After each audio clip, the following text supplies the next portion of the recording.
حج کی اسپرٹ۔ قرآن میں حج کے تعلق سے 2 آیتیں آئی ہیں۔ ان کا ترجمہ یہ ہے: لوگوں میں حج کا اعلان کر دو، وہ تمہارے پاس آئیں گے، پیروں پر چل کر اور دبلے اونٹوں پر سوار ہو کر، جو کہ دور دراز راستوں سے آئیں گے، تاکہ وہ اپنے فائدے کی جگہوں پر پہنچیں اور چند معلوم دنوں میں ان چوپایوں پر اللہ کا نام لیں جو اس نے انہیں بخشے ہیں۔ یہاں منافع سے مراد ایمانی منافع ہیں۔ حج کے موقع پر ان ایمانی منافع کا ذریعہ وہ چیزیں ہیں جن کو قرآن میں دوسرے مقام پر شعائر اللہ کہا گیا ہے، یعنی اللہ کی یادگاریں۔ اللہ کی یادگاروں سے مراد توحید کے مشن کی وہ تاریخی یادگاریں ہیں جو پیغمبروں کے ذریعے اس علاقے میں قائم ہوئیں۔ حج کے موقع پر جو مراسم ادا کیے جاتے ہیں وہ سب اسی پیغمبرانہ تاریخ کی یاد دہانی کے لیے ہیں۔ احرام کا مطلب یہ ہے کہ مادی کلچر سے نکل کر آدمی ربانی کلچر میں داخل ہو گیا۔ صفا اور مروہ کے درمیان سعی کر کے حاجی اس عہد کی تجدید کرتا ہے کہ وہ اسماعیل کی طرح اپنے آپ کو دین توحید کے لیے وقف کرے گا۔ جمرات پر کنکریاں مار کر وہ علامتی زبان میں یہ کہہ رہا ہوتا ہے کہ میں اسی طرح شیطان کو اپنے آپ سے دور بھگاؤں گا جس طرح پیغمبر ابراہیم علیہ السلام نے شیطان کو اپنے آپ سے دور بھگایا۔ قربانی کر کے حاجی یہ عہد کرتا ہے کہ وہ مادہ پرستی کو چھوڑ کر خدا پرستی کی زندگی اختیار کرے گا۔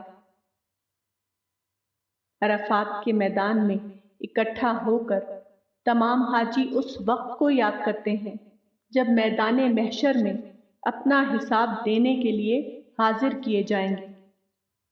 آخر میں حاجی پیغمبر اسلام کی اس پکار کو لے کر واپس ہوتا ہے جو پیغمبر اسلام نے 1400 سال پہلے کہا تھا: ان اللہ عز وجل بعثنی رحمۃ للناس کافۃ فأدوا عنی۔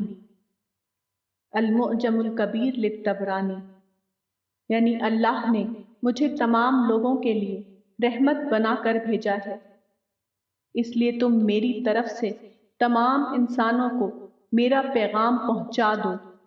اس میں سبق کا پہلو یہ ہے کہ اے مسلمانوں، تم لوگ خدا کے دین کی عالمی پیغام رسانی میں سرگرم ہو جاؤ۔ تمہاری دوڑ دھوپ، تمہارا ٹھہرنا اور چلنا، تمہارا چپ ہونا اور بولنا، سب کچھ اسی دعوتی مشن کے لیے وقف ہو جائے۔ حج کو افضل عبادت کہا گیا ہے۔ یہ کوئی پراسرار بات نہیں ہے، بلکہ یہ ایک معلوم حقیقت ہے۔ حج کی سالانہ عبادت کے دوران جو عمل کیے جاتے ہیں ان پر غور کرنے سے یہ واضح ہوتا ہے کہ حج اپنے کثیر فوائد کی بنا پر اس قابل ہے کہ اس کو افضل عبادت کہا جائے۔ حج میں ساری دنیا کے مسلمان مختلف علاقوں سے چل کر کعبہ کی سرزمین میں پہنچتے ہیں۔